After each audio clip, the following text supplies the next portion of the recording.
අදත් සුපුරුදු විදිහටම ලෝක පුවත් වාර්තාවයි ඔබ වෙත ගෙනෙන්නේ යලිත් වතාවක් අප ඉල්ලන අප ශ්‍රී ලංකා ට්‍රුත් නාලිකාව හරහා අර මියගිය 30 වෙනිදි කාන්තාවගේ යදාළ පොලිස් නිලධාරියාගේ පෙන්වන්නට එපා කියන දේ ඒ දර්ශන ඒ ලිපි ඒ දේවල් මොකද ඒ ලිපිය දරුවන්ට පමණක් දෙන්නට කියා ඒ පියා ඉල්ලන ඉල්ලීමක් ඔහුගේ වරදවල් ඇති නමුත් මරණය මොහොතේ කරන ඉල්ලීමටවත් සවන් දෙන්න අපේ රටේ තිරිසම් මාධ්‍ය ප්‍රධාන ධාරාවේ මාධ්‍ය අකුරෙන් අකුර මාධ්‍යයක ටයිප් කර කර මෙහෙම ලිපිය ලියලා තිබුණා කියලා පෙන්නවා. දරුවන්ගෙන්ටවත් පෙන්වන්න එපා කියලා තාත්තා කෙනෙක් කරපු ඉල්ලීමට ඒ විදිහේ කන් දෙන මාධ්‍ය මේ රටේ කොයි තරම්නම් අදම විදිහට ක්‍රියාත්මක වෙනවද කියලා අපිට කියන්නට තේරෙන්නේ නැහැ. කමක් නැහැ. අපි යමු ලෝක පුවත් වාර්තාවට. අද දවසේ ප්‍රථමයෙන් අවධානය ලෝකයේ තොරතුරු වලටයි අවධානය යොමු කරන්නේ. ඒ අනුව මේ වන විට වාර්තා වන ආකාරයට ලෝකයේ එන්නත් කරන ක්‍රියාවලියේදී ඉන්දියාව නිෂ්පාදනය කරන ලද ඉන්දියන් ಭಾರತ್ බයෝටෙක් එන්නත මේ වන විට 81%ක සාර්ථකත්වයකින් යුතු බව ප්‍රකාශ කර තිබෙනවා. Bharat Biotech says its vaccine shows an interim vaccine efficiency 81%.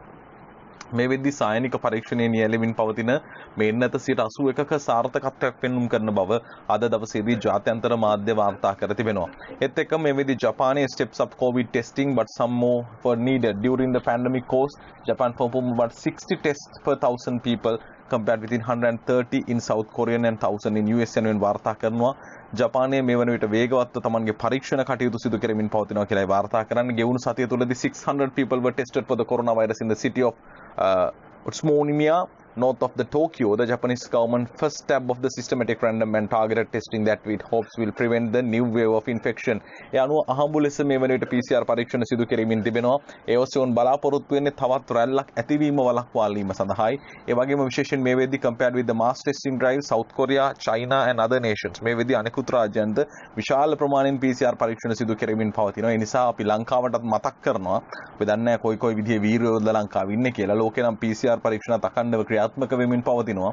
එන්නත ලක්ෂ 8කට 7කට ගැහුවා කියලා මුළු රටේම PCR නවත්තන තැනකට PCR අඩු කරන විදිහේ ප්‍රතිපත්තිය කොමන සෞඛ්‍ය බලධාරීන් සකස් කරාද කියන කාරණය පිළිබඳ නම් අපට ප්‍රශ්නයක් තිබෙනවා. ඒත් එක්කම the Brazil hits record high daily covid deaths යනුවෙන් වාර්තා කරනවා. බ්‍රසීලයේ covid මරණ ඉහළ යාම පිළිබඳයි කතා කරන්නේ. ගෙවුණු අඟහරුවාදා වන විට වැඩිම මරණ සංඛ්‍යාවක් වාර්තා වීමක් සිදු වෙලා තිබුණා. ඒ අනුව 641 people died from covid on Tuesday. 1641ක් මරණ ගෙවුණු අඟහරුවාදාවේ බ්‍රසීලයෙන් වාර්තා වීම සිදු වෙලා තිබුණා. අවසානයේදී 2020 ජූලි වලදී බ්‍රසීලයෙන් 1595ක් වාර්තා වෙලා තිබුණා. ඒ තමයි වැඩිම අගය. නමුත් දැන් ඒ අභිබවා ගෙවුණු අඟහරුවාදා වන විට 1641ක් නව ආසාදිතින් වාර්තා වීම තුළ බ්‍රසීලයේ පවතින ඛේදවාචකයේ කොතරම්ද සහ වෛරසය තවමත් සංසිඳී නැති වග වෛරසය තවමත් සාර්ථකව අවසන් වී නැති බව බොහොම හොඳින් මතු කරගත යුතුයි. ඒත් එක්කම බොස්නියා receives jabs from Serbia amid COVAX dispute යනුවෙන් වාර්තා කරනවා. Serbia president files to Sergio to deliver AstraZeneca vaccine amid the delay of the planned shipments from the COVAX. මේ වෙද්දී බොස්නියා විශේෂයෙන් සර්බියා ජනාධිපතිවරයා යම් ආකාරයෙන් ඉල්ලීමක් කරනවා. මොකද COVAX ප්‍රතිපත්තිය හරහා එන්නත් ලබා දීමේ ක්‍රියාවලියේදී ඇතැම් රාජ්‍යයන් වලට යම් ප්‍රමාදයක් සිදු වීම නිසා මේ ක්‍රියාවලිය නිසා බොස්නියා and Herzegovina received 10,000 vaccine from the neighboring Serbia amid the dispute with the international COVAX mechanism. යනුව බොස්නියාවට සහ හැසෝවියානට මේ වෙද්දී සර්බියාවෙන් එන්නත් දසදහස බැගින් ලබා දීලා තිබෙනවා. මේ COVAX facility එකත් එක්ක එන්නත් ලබා දීමේ ක්‍රියාවලිය සිදුවන අතරතුරේදී අප අවධානය යොමු කරනවා මේ මොහොතේදී මැද පෙරදිග රාජ්‍යයේ කුවේට් රාජ්‍යයට ප්‍රථමයෙන් අවධානය. no side effects death from vaccine. එන්නත් කරණය තුළින් කිසිදු ආකාරයේ මරණයක් හෝ අනෙකුත් ආකාරයේ බරපතල ගණයේ සංකූලතා කිසිවක් නැති බව මේ වෙද්දී කුවේට් සෞඛ්‍ය අමාත්‍යාංශය විසින් කරන ලද නිවේදනය අප උපුටා ගන්නවා. ඒ නිසා එන්නත ලබා ගැනීම සඳහා බියවන්නට එපා කියන ඉල්ලීමත් අප සියලු දෙනාගෙම සිදු කරනවා. ඒත් එක්කම මේ වෙද්දී Amir Sheikh Nawaf Al Ahmad Al Jabir Al Sabah on Tuesday issued the decree forming the new government. මේ වෙද්දී රජයේ අමාත්‍ය ධූර කැබිනට් මණ්ඩලයේ අමාත්‍ය ධූර අඩු කිරීමට කුවේට් රාජ්‍යයේ තීරණයක් තිබෙනවා. ඒ ඉතාමත් ප්‍රශංසනීයයි. මොකද ලෝක අර්බුදයක් තුල තමයි මේ වෙද්දී මුළු ලෝකයම සිටින්නේ. එවන් පරිසරයක් ඇතුළතදී මෙවැනි ක්‍රියාත්මක වීම ඉතාමත් සාර්ථකයි කියන කාරණේ අපි විශේෂයෙන් මතු කරන්නට ඕනේ. He decreed the names of the government lineup the follows: ඒ අනුව ඔහු විසින් බෙලගස්වලා තිබෙනවා මේ වන විට මේ කැබිනට් මණ්ඩලය සකස් කර තිබෙනවා. Dictator also names Rana Abdullah Al Fariz, Minister of Public Works and Minister of the State of Communication and Information Technology. මේ විදිහට සමස්ත අමාත්‍ය මණ්ඩලයම අද දවසේදී වාර්තා කිරීමක් සිදු කර තිබෙනවා. කෙසේ වෙතත් පවතින තත්ත්වයකට පිටදී ඔවුන් විශේෂයෙන් අවධානය යොමු කර තිබෙනවා. මේ වෙද්දී පවතිනා වූ ආර්ථික තත්ත්ව මේ සියලු කාරණා මත පදනම්ව තමයි මේ නව රාජ්‍ය පිහිටුවීමේ ක්‍රියාවලිය සිදු කර තිබෙන්නේ කියන ප්‍රවෘත්තිය තමයි අද දවසේදී අප උපුටා ගන්නේ. ඒත් එක්කම වාර්තා කර තිබෙනවා PACI කුවේට් රාජ්‍යයේ සිටින අය නම් මේ පිළිබඳ දැනුවත් ඇති. ඇත්තටම අපි නම් මේ සම්බන්ධයෙන් නිශ්චි තොරතුරක් දන්නේ නැහැ. නමුත් ඔබට වැදගත් නිසා අප මේ ගෙන එන්නේ. Information PACI said that it will not receive the transactions that can be completed through its online service provided in the website www.pack.gov.kw. ඒ අනුව වාර්තා කර තිබෙනවා PACI confirm කර තිබෙනවා මේ වෙද්දී reduce to the percentage of workers in the government workplace to 30%. රාජ්‍ය ආයතනවල වැඩ කරන පිරිස 30% දක්වා අඩු කිරීම සඳහා වුණු ක්‍රමවේදයක් පිළිබඳ කතා කරමින් තිබෙනවා. The number of appointment reservation will be reduced in the proportion to the work capacity. යනුව මේ වෙද්දී සේවයට වාර්තා කරන ධාරිතාවත් එක්ක ඔබට reservations එහෙම නැත්නම් වෙන් කිරීම ප්‍රමාණයත් අඩු කිරීමට උන් කටයුතු කර තිබෙනවා. Time of the receival of the appointments between 9 am to 1 pm for quieties and from 2 to 5:30 pm for residents. Also the Johara branch from 9 am to 1 pm. It explained the යනුවෙන් වාර්තා කරනවා. මේ අනුව වෙලාවල් නිර්දේශ කර තිබෙනවා. කෝඩ් ජාතිකින්ට 9 සිට 1 වෙනකම්, ඒ වගේම 2 සිට 5:30 දක්වා රෙසිඩන්ස් නේවාසිකයන් ඉන්න සින්න පාර්ශවීන්ට, ඒ වගේම ජහරා බ්‍රාන්ච් එක 9 සිට 1 දක්වා මේ PACI urge everyone to comply with the health authorities. සියලුම සෞඛ්‍ය නිර්දේශات එක්ක මේ PACI එක ක්‍රියාවලියට දායක වෙන්න කියන ක්‍රියාව තියෙනවා. ඉතින් මේ ප්‍රවෘත්ති අප ගෙනාවට මෙහි ඇත්තටම පදනම කුමක්ද කියන දේ අපි දන්නේ නැහැ. ඒ නිසා PACI කියන එක කුවේට් රාජ්‍ය වෙසන අය දන්නම ඇති. ඔවුන්ට මේ ඉතාමත් වැදගත් වේ. 1341 එකක් ගෙවුණු දවසේදී ආසාදිතයින් හමුවීම ඉතාමත්ම බරපතල කාරණයක් බවට පත් වෙනවා. ගෙවුණු පැය 24 දී 1341ක් ආසාදිතයින් වාර්තා වීම වැඩි ආසාදිතයින් වාර්තා වීමක් විදිහට කුවේට් රාජ්‍යයෙන් අපට හඳුනා ගන්නට සිදු වෙනවා. ඒ වගේම restrictions could be extended, decision under review යනුවෙන් වාර්තා කර තිබෙනවා. ඒ අනුව තවදුරටත් සීමා පැනවීම දීර්ඝ කළ හැකි බව මේ විදි ප්‍රකාශ වෙලා තිබෙනවා. යනුව කොවිඩ් හදිසි ආරක්ෂක කමිටුව විසින් ප්‍රකාශ කර තිබෙනවා.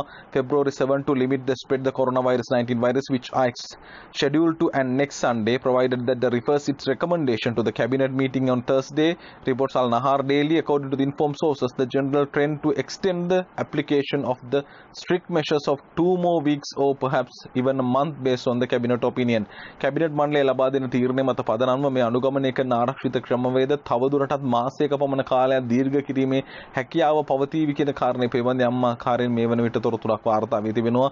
COVID-19 යම් ආකාරයෙන් ආසාදිතින්ගේ වාර්තා වීම වැඩි වීමත් එක්ක මේ වෙද්දී isolated if the cases continue increase මේ වෙද්දී හුදකලා කිරීම සිදු කළොත් යම් ආකාරයකින් අඩු කරගන්න පුළුවන් කියන පදනමේ වුන් සිටින. ඒ නිසා තවදුරටත් සීමා කිරීම ඉදිරියට දීර්ඝ විය හැකි බව කුවේට් රාජ්‍යය මේ වන විට දැනුම් දීමක් සිදු කර තිබෙනවා.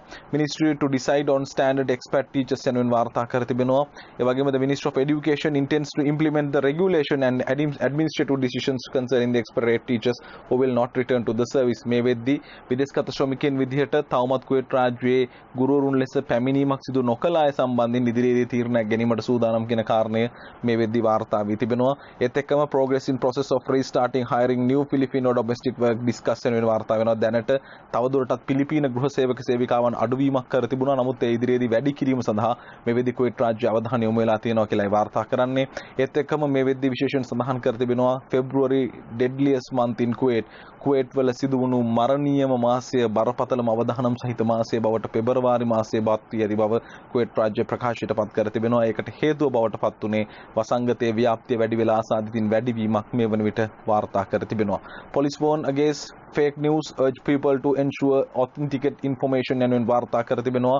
ඒ අනුව ඕමාන් පොලිසියයි මේ දැනුම් දෙන්නේ වැරදි ප්‍රචාර ගෙනියන්නට එපා, කටකතා පතුරන්නට එපා. ඕමාන් පොලිසිය දැඩිව දැනුම් දීමක් කර තිබෙනවා. එවැනි පාර්ශවයන්ට එරෙහිව දැඩි ලෙස නීතිය ක්‍රියාත්මක කරන බව කටාර් රාජ්‍යයට අවධානය යොමු කර තිබෙනවා. Qatar launches WhatsApp service on labor codes යනුවෙන් වාර්තා කර තිබෙනවා.